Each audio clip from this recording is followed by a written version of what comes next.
Nifty भिट च्यानलमा यहाँहरूलाई स्वागत छ। माइक्रोसफ्ट वर्ड क्लास 3 लिएर आएको छौँ आज हामी। योभन्दा अघिल्लो भिडियोमा हामीले होम ट्याब अन्तर्गतको क्लिपबोर्ड र फन्टका अप्सनहरूको बारेमा जानकारी लिइसकेका छौँ। आज हामी होम ट्याब अन्तर्गतको प्याराग्राफ, स्टाइल्स र एडिटिङ अन्तर्गतको अप्सनहरूको बारेमा सिक्छौँ। ओके, प्याराग्राफ अन्तर्गत यहाँनिर अब मैले यहाँबाट स्टार्टिङ गरेँ। जुन यो देखिरहेको लाइनिङहरू छ यसलाई हामी अलाइन्समेन्ट भनेर भन्छौँ। अलाइन्समेन्ट भनेको चाहिँ जुन यो टाइप गरिएको प्याराग्राफ हुन्छ त्यसलाई चाहिँ कुन अलाइन्समेन्टमा चाहिँ मिलाएर राख्ने भन्नेको लागि युज गर्ने हो।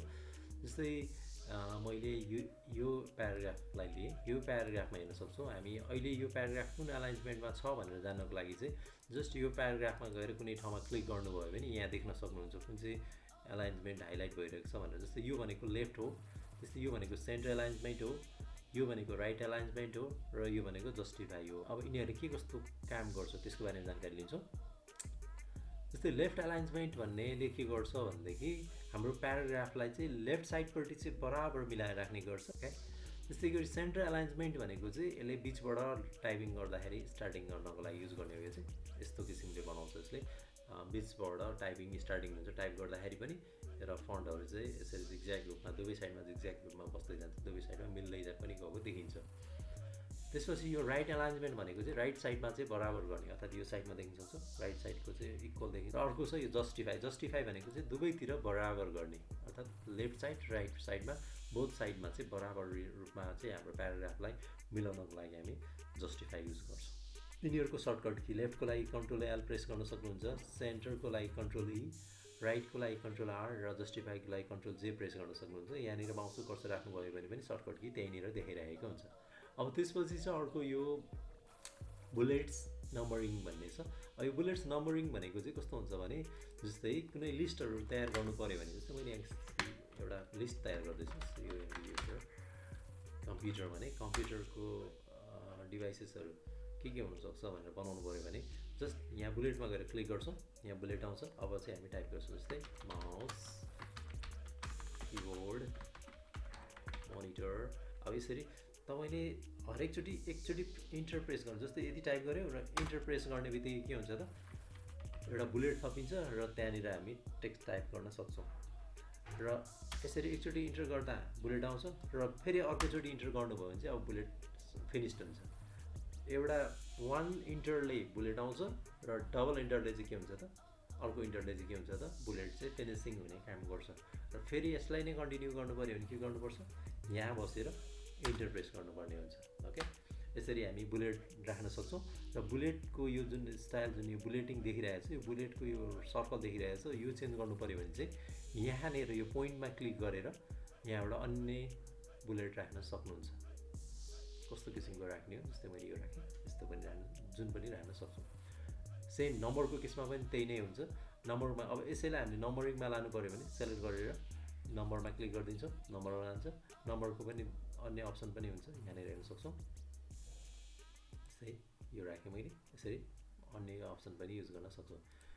त्यस्तै गरी अब यो चाहिँ अर्को अप्सन चाहिँ यो मल्टी लेभल लिस्ट भनेर भन्छ। यो मल्टी लेभल लिस्ट भनेको चाहिँ कस्तो हुन्छ भने जस्तै मैले यसैमा एप्लाई गरेँ, यसैलाई सेलेक्ट गरेर मल्टी लेभल लिस्टमा चाहिँ क्लिक गरिदिएँ र यो फर्मेटको चाहिँ एप्लाई गर्ने भयो। ओके, अब जस्तै मैले यहाँ माउस भनेर एउटा लिस्ट मेन बुलेट अर्थात् मेन नम्बरिङ बनाएँ, ल इन्टर प्रेस गरेँ, 2 भनेर आयो। अब किबोर्डमा तपाईँले ट्याब प्रेस गर्नुपर्ने हुन्छ। ट्याब प्रेस गरेपछि त्यसको सब पोइन्टमा जान्छ यो भनेको। जस्तै माउसको अन्तर्गत मैले लेखेँ अप्टिकल, फेरि इन्टर गर्नुहोस्। अब ABCD हुँदै जान्छ यसरी, अप्टिकल वायरलेस भनेर। अब त्यसपछि तपाईँलाई यो बीको पनि सब पोइन्टमा जानु पऱ्यो भने फेरि ट्याब थिच्नुहोस्, अब फेरि सब पोइन्टमा जान्छ। अर्थात् तपाईँले एकचोटि इन्टर प्रेस गर्नुपर्ने हुन्छ, ट्याब थिच्नुपर्ने हुन्छ सब पोइन्टको लागि भने। अब मेन पोइन्टमा फर्किनु पऱ्यो भने चाहिँ किबोर्डमा सिफ्टसँग ट्याब थिच्नुपर्ने हुन्छ। सिफ्ट ट्याब थिच्नुहोस्, यहाँ आइपुग्यो, सिफ्ट ट्याब थिच्नुहोस्, 2 नम्बरमा आइपुग्यो। अब यसरी चाहिँ हामी यो मल्टी लेभल नम्बरिङ पनि युज गर्न अर्थात् मल्टी लेभल लिस्ट पनि युज गर्न सक्छौँ। अब त्यसपछि यहाँनिर छ इन्डेन्ट भनेर भन्छ यसलाई हामी। यो डिक्रिजिङ इन्डेन्ट र यो चाहिँ इन्क्रिजिङ इन्डेन्ट भनेर भन्छौँ। जस्तै कसरी युज गर्ने भन्नको लागि चाहिँ सपोज मैले यही प्याराग्राफलाई लिएँ, अब यो प्याराग्राफको स्टार्टिङ पोइन्ट भनेको यो लाइनको यहाँबाट छ र यहाँबाट छ, यसको इन्डिङ यहाँनिर छ। अब मलाई चाहिँ यसको इन्डेन्ट भनेको पनि स्पेसिङ नै हो। अब स्पेसिङ चाहिँ यसले चाहिँ के गर्छ त, यो पुरै प्याराग्राफकै इन्डेन्टलाई चेन्ज गराउँदै लैजाने काम गर्छ। सेलेक्ट गर्नुहोस् र अब यहाँनिर इन्डेन्ट इन्क्रिज भन्ने अप्सन छ, इन्क्रिज इन्डेन्ट, यसमा क्लिक गर्नुहोस्। हेर्न सक्छौँ हामी यहाँनिर यहाँबाट स्टार्टिङ थियो, यो प्याराग्राफ नै यहाँबाट स्टार्टिङ भएको छ। फेरि अर्कोचोटि क्लिक गर्नुहोस्, अझै सर्ट छ, अर्थात् यसमा क्लिक गर्नुभयो भने यो सर्ट्दै जान्छ र यसमा क्लिक गर्नुभयो भने चाहिँ यो घट्दै जान्छ। यसरी चाहिँ हामी यो इन्डेन्टलाई युज गर्न सक्छौँ। यो कहिलेकाहीँ प्याराग्राफलाई ह्याङ्गिङ गर्नुपर्ने कन्डिसनहरूमा युज गर्नुपर्न सक्छौँ हामी। यसको मैले अन्य अप्सन अहिले यो यहाँनिरबाट अझै विस्तृत रूपमा जानकारी गराउँछु। त्यसपछि यो अर्को छ सर्टिङ, A to Z भनेर छ यहाँनिर। यो सर्टिङ भनेको चाहिँ एरेन्जिङ गर्ने, अल्फाबेटिकल वा न्युमेरिकल अर्डरमा एरेन्जिङ गर्नको लागि चाहिँ हामी युज गर्न सक्छौँ यसलाई। जस्तै मैले यहाँ एउटा लिस्ट तयार गर्छु, जस्तै BDCA भनेर लेखेँ। अब यसलाई चाहिँ मैले ABCD अल्फाबेटिकली गर्नु पऱ्यो भने सेलेक्ट गरिदिन्छौँ र यहाँ गएर क्लिक गरिदिन्छौँ र यसले प्याराग्राफ टेक्स्ट भन्छ, सेलेक्ट गर्छ, ओकेमा क्लिक गरिदिनुहोस्। यहाँ देख्न सक्छु ABCD, यो चाहिँ सर्टिङ गर्नको लागि युज गर्ने हो यो अप्सन भनेको चाहिँ। अब त्यसपछि यो सर्टिङ भन्दा यतापट्टि यो एउटा जुन आइकन देखिरहेको छ, यसलाई चाहिँ हामी प्याराग्राफ सिम्बल्स भनेर भन्छौँ। अर्थात् जहाँनिरबाट हामीले इन्टरप्रेस गरेको हुन्छौँ त्यहाँनिर चाहिँ हरेकमा चाहिँ यस्तो किसिमको एउटा यो सिम्बल बसिरहेको हुन्छ, तर यसलाई हामीले हाइड गरेको हुनाले चाहिँ यो देखिँदैन, कहिले पनि प्रायः देखिँदैन। तपाईँले याद गर्नुभएको छ होला वा छैन। यसमा गएर क्लिक गर्नुहोस्। अब हेर्न सक्छौँ हामी जहाँबाट चाहिँ हाम्रो प्याराग्राफ इन्डिङ हुने भनेको इन्टरप्रेस गर्नु भनेर पनि बुझ्न सक्छौँ हामी। त्यहाँनिर चाहिँ यो सिम्बल आएर बसेको छ, हरेकमा हेर्न सक्छौँ हामी। जस्तै यो नेपालीमै पनि छ, यहाँ चाहिँ यो नेपालीमा भएकोले यस्तो किसिमले बसेको छ, अन्यमा यो किसिमले आइरहेको छ। अब यसलाई चाहिँ हामीले हाइड गर्नको लागि यसैमा क्लिक गर्न सक्छौँ। खासै यो युज गर्दैनौँ हामी। ओके, यति जानकारी गराएँ मैले। अब त्यसपछि अर्को अप्सन छ यहाँनिर सेडिङ भन्ने अप्सन छ। यो सेडिङ भनेको चाहिँ कस्तो हुन्छ भनेदेखि टेक्स्टहरूलाई अर्थात् टेक्स्ट वा वर्ड वा प्याराग्राफलाई चाहिँ सेडिङ राख्नको लागि युज गर्छौँ। जस्तै यति प्याराग्राफ मैले सेलेक्ट गरेँ र सेडिङमा क्लिक गरेँ र कुनै एउटा कलर चुज गरेँ भने त्यसमा चाहिँ सेडिङ गर्ने काम चाहिँ यो सेडिङ कलरबाट युज गर्न सक्छौँ। ओके, र कलर हटाउनको लागि चाहिँ यहीँ क्लिक गरेर नो कलर गर्न पनि सक्छौँ। त्यस्तै गरी अर्को छ यो बोर्डर्स भनेर छ। अब यो बोर्डर्सले चाहिँ के गर्छ त, बोर्डर राख्ने काम गर्छ। जस्तै मैले यो एउटा प्याराग्राफ लिएँ र यो प्याराग्राफलाई चाहिँ बोर्डरमा हाल्नुको पर्ने कन्डिसन आयो भने यहाँनिर आउटसाइड बोर्डरमा क्लिक गर्न सक्छौँ। यी अन्य बोर्डर अप्सनहरू हामी अन्य प्रयोजनको लागि युज गर्छौँ, त्यो हामी पछि सिक्दै जानेछौँ। अहिले नर्मल जानकारी मात्रै लिइराख्नको लागि हामी यसरी प्याराग्राफमा बोर्डर राख्न सक्छौँ। बोर्डर नचाहिएको कन्डिसनमा यहीँ क्लिक गर्छौँ, यहीँ क्लिक गरेपछि यो बोर्डर हराउँछ। यहाँनिर चाहिँ यो ग्रुपको जुन सेटिङ भनेर भन्छ, प्याराग्राफ सेटिङ भनेर भन्छौँ, यसले ग्रुपकै इन्डिकेट गरिरहेको हुन्छ। यहाँनिर क्लिक गर्नुभयो भने यो प्याराग्राफको सेटिङको बक्स, डायलग बक्स खुल्छ। अब यहाँबाट तपाईँले अन्य किसिमको एडिटिङहरू गर्न सक्नुहुन्छ। योभन्दा अगाडि मैले यहाँनिर एउटा छुट्याएको छु, यो एउटा छ line spacing, line and paragraph spacing भन्ने कुरा छ। यो लाइन एन्ड प्याराग्राफ स्पेसिङ भनेको चाहिँ जस्तै यो फर्स्ट लाइन र यो सेकेन्ड लाइनको बिचमा जुन यो ग्यापिङ छ यसलाई लाइन स्पेसिङ भनेर भनिन्छ भने प्याराग्राफ स्पेसिङ भनेको चाहिँ यो प्याराग्राफ र यो प्याराग्राफको बिचमा जुन स्पेसिङ छ त्यसलाई चाहिँ प्याराग्राफ स्पेसिङ भनेर भन्छौँ। हो त्यो कति राख्ने, कति मात्रामा घटाउने, बढाउने भन्ने सेटिङ मिलाउनको लागि चाहिँ हामी यो अप्सन युज गर्छौँ। कसरी गर्ने, जस्तै मैले यो प्याराग्राफलाई सेलेक्ट गरेँ। ओके, अब यो प्याराग्राफको मलाई लाइन स्पेसिङ चाहिँ मिलाउनु पर्ने छ भने यसरी सेलेक्ट गर्ने, यसमा क्लिक गर्ने र कति साइजमा राख्ने हो जस्तै यहाँनिर क्लिक गर्न सक्छौँ र हामी इफेक्ट देख्न सक्छौँ। जस्तै मैले 2 पोइन्ट राखेँ भने यहाँ लाइन स्पेसिङ 2 पोइन्टले भइरहेको छ। अब यसलाई मैले नर्मल 1 पोइन्टमा राखेँ भने यसरी अलिक भरिएको खाद्यको जस्तो देखिन्छ। यो लाइन स्पेसिङको कुरो भयो। अब त्यसपछि अर्को आउँछ प्याराग्राफ स्पेसिङ भनेर। अब यो प्याराग्राफ र यो प्याराग्राफको बिचमा जुन ग्यापिङ छ त्यसलाई हामी प्याराग्राफ स्पेसिङ भन्छौँ। जस्तै म यो फर्स्ट प्याराग्राफमा बसेको छु, यो प्याराग्राफमा। अब यो प्याराग्राफबाट यो प्याराग्राफको बिचको जुन स्पेसिङ छ त्यो मिलाउनको लागि यहाँ क्लिक गर्छौँ र एड स्पेस बिफोर प्याराग्राफ र रिमुभ स्पेस आफ्टर प्याराग्राफ भनेको छ। अर्थात् यो प्याराग्राफको आफ्टर भनेको यो प्याराग्राफको आफ्टर भनेको यो प्याराग्राफ हो र यो प्याराग्राफको बिफोर भनेको चाहिँ यो प्याराग्राफ हो। अब हामीले आफ्टरसँग इफेक्ट गर्नु छ अर्थात् आफ्टरसँग चाहिँ इन्क्रिजिङ वा डिक्रिजिङ गर्नु छ भने चाहिँ आफ्टर चुज गर्छौँ र बिफोरसँग गर्नु छ भने बिफोर गर्छौँ। अब यसको लागि हामी यहाँबाट गर्नुभन्दा पनि हामी चाहिँ यहाँनिर यो चेक बक्समा गएर अर्थात् यो जुन सेटिङ बक्समा गएर क्लिक गर्छौँ। यहाँ क्लिक गरेपछि यस्तो डायलग बक्स आउँछ। अब यहाँबाट चाहिँ हामी यो प्याराग्राफमा बसिरहेको छौँ, यहाँ हाइलाइट भइरहेको देख्न सक्छौँ। अब यो प्याराग्राफ पछिको स्पेसिङ चाहिँ कति हुने भनेर राख्नको लागि चाहिँ हामी यहाँनिर स्पेसिङ भनेको छ यहाँबाट दिन सक्छौँ। जस्तै अहिले 8 भइरहेको छ, यसैमा क्लिक गर्नुहोस्, 12 भयो, फेरि क्लिक गर्नुहोस्, 18 भयो। अब ओके गरेर हेर्नुहोस्, देख्न सक्छौँ हामी प्याराग्राफको स्पेसिङ बढेको छ अघिको तुलनामा। यसलाई फेरि हटाउनको लागि यहीँ क्लिक गर्छौँ र यहाँ क्लिक गर्छौँ। नर्मल साइज भनेको चाहिँ हाम्रो 6 पोइन्टको हुन्छ। 6 पोइन्टमा राखेर ओके गर्नुभयो भने नर्मल साइज अर्थात् नर्मल स्पेसिङमा फर्कन्छ। यो भयो प्याराग्राफ स्पेसिङ मिलाउने फर्मेटिङ गर्ने कुरो। अब त्यस्तै गरी अर्को हुन्छ यहाँनिर यो इन्डेन्सन भन्ने, अघि मैले इन्डेन्टको कुरो यहाँनिर गरेको थिएँ नर्मल्ली।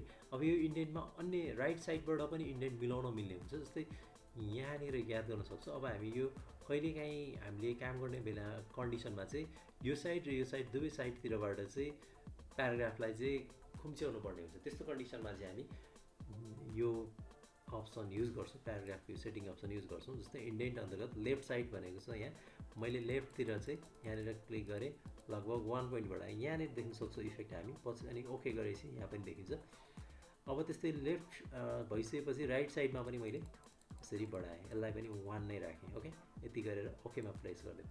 हेर्न सक्छौँ दुवै साइडको इन्डेन्ट चाहिँ यसले बढाउने काम गर्यो। राइटबाट पनि बढाइदियो र लेफ्ट साइडबाट पनि बढाइदियो र हाम्रो प्याराग्राफ चाहिँ यस्तो किसिमले बस्यो। अब यो प्याराग्राफलाई अन्य इफेक्ट अर्थात् अन्य तरिकाले पनि हामीले एडजस्ट गराउन सक्छौँ। त्यसको लागि चाहिँ के गर्छौँ, यहाँनिर स्पेसियल भनेको ठाउँमा क्लिक गर्नुहोस्, फर्स्ट लाइन भन्नेमा क्लिक गर्नुहोस्। अब यो फर्स्ट लाइनमा 0.5ले हामीले स्पेसिङ गरेको छौँ, ओके गरेर हेर्न सक्छौँ। यहाँबाट स्टार्टिङ गऱ्यो, यो किसिमले बस्यो। त्यस्तै गरी अर्को अप्सन हुन्छ यहीँनिर फर्स्ट लाइनपछि ह्याङ्गिङ भन्ने अप्सन छ, ह्याङ्गिङमा चाहिँ क्लिक गरेँ, ओके गर्नुहोस्। हेर्न सक्छौँ फर्स्ट लाइन यहाँबाट स्टार्टिङ छ, अन्य चाहिँ यहाँबाट ह्याङ्गिङ भएको जस्तो बसेको छ। यसरी हामी इन्डेन्टको पनि काम, इन्डेन्ट प्याराग्राफ लाइन स्पेसिङको कामहरू चाहिँ यहाँबाट अझ विस्तृत रूपमा राम्रोसँगले क्लियरली रूपमा गर्न सक्छौँ। ओके, यो पनि मैले जानकारी गराएँ। अब त्यसपछि आउँछ यहाँनिर स्टाइल्स भनेर छ। यो स्टाइल्सहरू भनेको चाहिँ हामीले कहिलेकाहीँ डकुमेन्टहरू तयार गर्नु कन्डिसनमा, प्रपोजलहरू तयार गर्ने कन्डिसनमा हेडिङ सब हेडिङहरू युज गर्नुपर्ने हुन्छ। त्यस्तो कन्डिसनमा चाहिँ हामीलाई यो स्टाइल आवश्यक पर्छ। जस्तै मैले यहाँ संयुक्त राष्ट्र सङ्घ भनेर लेखेको छु, यसलाई चाहिँ मैले मेन हेडिङ बनाउनु पऱ्यो भने यहाँ हेडिङ 1 भन्ने अप्सन छ, यसमा क्लिक गरिदिनु होला। यसमा क्लिक गरिसकेपछि यो फन्ट चाहिँ यहाँ चेन्ज भइरहेको छ, फन्टलाई यहाँबाट चेन्ज गरिदिनुहोस्। जस्तै मैले प्रीतिमा टाइप गरेको छु, प्रीति गरिदिनुहोस्। अब यो हेडिङ 1 अन्तर्गत नै छ, यो चाहिँ हाम्रो मेन हेडिङ भयो। अब यो हेडिङ सब हेडिङ चाहिँ कस्तो कन्डिसनमा चाहिन्छ भने हामी जस्तै बुकहरूमा देख्न सक्छौँ, फर्स्टमा बुकको अगाडिको पेजहरूमा देख्न सक्छौँ हामी टेबल अफ कन्टेन्ट्समा विषय सूची भनेर हो। त्यस्तो विषय सूची बनाउनको लागि चाहिँ यो एकदमै आवश्यक पर्छ हामीलाई, हेडिङ सब हेडिङ। त्यो पर्पजको लागि युज गर्छौँ। अब यसको लागि नर्मल के गर्छौँ, हामीले टाइप गरेको हेडिङ सब हेडिङलाई चाहिँ सेलेक्ट गर्दै यहाँबाट त्यो हेडिङ हो वा सब हेडिङ हो त्यो के हो त्यो यहाँबाट चुज गर्ने र सेलेक्ट गरेर यहाँबाट चुज गरिदिएपछि त्यसलाई चाहिँ यसले हेडिङ सब हेडिङ बनाउने काम गर्छ। जस्ट मैले यति जानकारी गराएँ यसको। अब त्यसपछि जान्छौँ हामी यहाँ फाइन्ड भन्ने अप्सनमा। अब यो फाइन्डले चाहिँ के गर्छ भने हाम्रो यो जुन डकुमेन्टमा टाइप गरेको कुनै पनि टेक्स्टहरूलाई अथवा कुनै पनि वर्डहरूलाई फाइन्ड गर्ने काम गर्छ। जस्तै फाइन्डमा क्लिक गर्नुहोस्, फाइन्डमा क्लिक गर्नुभएपछि यहाँनिर नेभिगेसन बार आउँछ, वा किबोर्डमा कन्ट्रोलसँग F प्रेस गर्न पनि सक्नुहुन्छ तपाईँले। अब यहाँनिर आइसकेपछि अब चाहिँ हामी यहाँ के सर्च गर्ने हो यो डकुमेन्टमा, त्यो सर्च गर्ने वर्डलाई यहाँ टाइप गर्छौँ। जस्तै मैले यहाँनिर अनलाइन भनेर लेखेको छ कि छैन सर्च गर्दैछु, ONLINE अनलाइन। हेर्न सक्छ हामी अनलाइन जहाँ जहाँ लेखेको छ त्यहाँ चाहिँ यसले यसरी हाइलाइट गरिदिइसकेको छ। ओके, यो भयो फाइन्डको कुरो। त्यसपछि अर्को छ रिप्लेस भन्ने अप्सन छ। यो रिप्लेसले चाहिँ के गर्छ भने कुनै पनि वर्ड वा यो प्याराग्राफमा टाइप गरेको अथवा यो पेजमा टाइप गरेको कुनै पनि वर्डको ठाउँमा अन्य वर्ड ल्याएर रिप्लेस गर्नुपर्ने कन्डिसनमा चाहिँ हामी त्यो अप्सन युज गर्छौँ। जस्तै रिप्लेसमा क्लिक गर्नुहोस्, रिप्लेसमा क्लिक गरेपछि यो डायलग बक्स आउँछ। अब यसमा अघि हामीले जस्तै फाइन्डमा के टाइप गरेको थियौँ, अनलाइन भनेर टाइप गरेका थियौँ। अब यो जस्तै अनलाइन यो प्याराग्राफमा अनलाइन जहाँ जहाँ लेखेको छ त्यो लेखेको सबैलाई हटाउनको लागि अर्थात् त्यो अनलाइनलाई हटाएर त्यसको ठाउँमा अन्य वर्ड राख्नको लागि चाहिँ फाइन्ड वर्डमा अनलाइन टाइप गर्नुहोस् र रिप्लेस विथमा चाहिँ जे वर्डले रिप्लेस गर्ने हो त्यही राख्नु। जस्तै मैले अफलाइन भनेर राखिदिएँ। ओके, अब तपाईँले रिप्लेस गर्नुभयो भने यसले एउटा एउटा गर्दै लैजान्छ। जस्तै रिप्लेस गरेँ मैले, यहाँ यसले हाइलाइट गर्यो, रिप्लेसमा क्लिक गर्नुहोस्, यहाँ अफलाइन भयो, अर्कोमा गएर हाइलाइट गर्यो, फेरि रिप्लेस गर्नुहोस्, यहाँ पनि भयो। अब सक्यो, योभन्दा अरू छैन अनलाइन। यहाँ यो डकुमेन्टमा अन्य ठाउँमा अनलाइन लेखिएको छैन, त्यही भएर वी आर फिनिस्ड भनेर देखाइसकेको छ। ओके, यसरी गर्न सक्छौँ र एकैचोटि गर्नु पनि सक्छौँ हामी। जस्तै अब यसलाई जस्तै हामीले अहिले अफलाइन लेख्यौँ, अफलाइनको ठाउँमा फेरि अनलाइन नै लेख्नुपर्ने भयो। जहाँ जहाँ अफलाइन लेखेको छ ती सबै ठाउँमा चाहिँ अनलाइन लेख्नुपर्ने भयो भने रिप्लेसमा क्लिक गर्छौँ, फाइन्ड वर्डमा चाहिँ हामी अफलाइन भनेर टाइप गर्छौँ। केलाई चाहिँ हामीले चेन्ज गर्ने हो त्यो चाहिँ यहाँ टाइप गर्ने, अफलाइनलाई चेन्ज गर्दैछौँ अहिले हामी। अब यहाँ के वर्डले चाहिँ चेन्ज गर्ने त्यो चाहिँ यहाँ टाइप गर्ने, जस्तै अनलाइन भनेर टाइप गर्ने। ओके, यति गरिसकेपछि यहाँ रिप्लेस अलमा क्लिक गरिदिनुहोस्। यसले जति पनि ठाउँमा अफलाइन लेखेको छ ती सबैलाई एकै पटकमा गरिदिने काम गर्छ। जस्तो यहाँ देख्न सक्छ अल डन मेड टु रिप्लेसमेन्ट्स भनेर ओकेमा क्लिक गरिदिनुहोस्। यसरी हामी फाइन्ड गर्ने र रिप्लेस गर्ने काम गर्न सक्छौँ। त्यस्तै अब यसैमा मैले अर्को एउटा जोडेँ गो टु भन्ने अप्सन। यो गो टु भनेको चाहिँ जस्तै हामी धेरै पेजमा काम गर्दैछौँ, हाम्रो डकुमेन्ट लगभग 15-20 पेज 50-60 पेज पनि पुग्न सक्छ कहिलेकाहीँ। त्यस्तो कन्डिसनमा हामी कुनै एउटा पर्टिकुलर पेज नम्बरमा फर्किनु पर्ने कन्डिसन आयो भने त्यसमा जानको लागि युज गर्न सक्छौँ। जस्ट पेज नम्बर टाइप गरिदिनुहोस्। जस्तै तपाईँ 50 नम्बरको पेजमा टाइप गर्दै हुनुहुन्छ र अब तपाईँले एकचोटि 25 नम्बरको पेजमा गएर केही कुरा हेर्नुपर्ने भयो भने यहाँनिर पेज भन्ने चुज गर्नुहोस्, यहाँनिर गएर 25 भनेर टाइप गरिदिनुहोस् र गो टुमा क्लिक गरिदिनु भयो भने तपाईँलाई सिधै 25 नम्बर पेजमा लैजाने काम यसले गर्छ। ओके, यति पनि जानकारी गराएँ। अब त्यसपछि मैले यहाँनिर अर्को अप्सन छ सेलेक्ट भनेर। यो सेलेक्ट अन्तर्गत चाहिँ हामीले केही सेलेक्ट गर्ने तरिकाहरू अगाडि पनि सिकिसकेको छौँ, माउसले सेलेक्ट गर्नको लागि सिकिसकेको छौँ। अब यसमा चाहिँ हामीले नर्मल सेलेक्ट अल गऱ्यो भने यो डकुमेन्टमा जति पनि कुरा छ ती सबैलाई सेलेक्ट गर्ने काम गर्छ। सेलेक्ट अलमा क्लिक गरिदिनुहोस्, भइ नै हाल्छ। अब यसको सर्टकट की चाहिँ हामी किबोर्डमा कन्ट्रोलसँग ए प्रेस गरेर पनि गर्न सक्छौँ। ओके, मैले यति जानकारी गराएँ। आजको भिडियो मैले यतिमै इन्डिङ गरेँ। आज हामीले प्याराग्राफ स्टाइल्स र एडिटिङ अन्तर्गतको अप्सनहरूको बारेमा जानकारी लियो। Thank you for watching this video. Please keep watching nifty big channel and don't forget to subscribe this channel.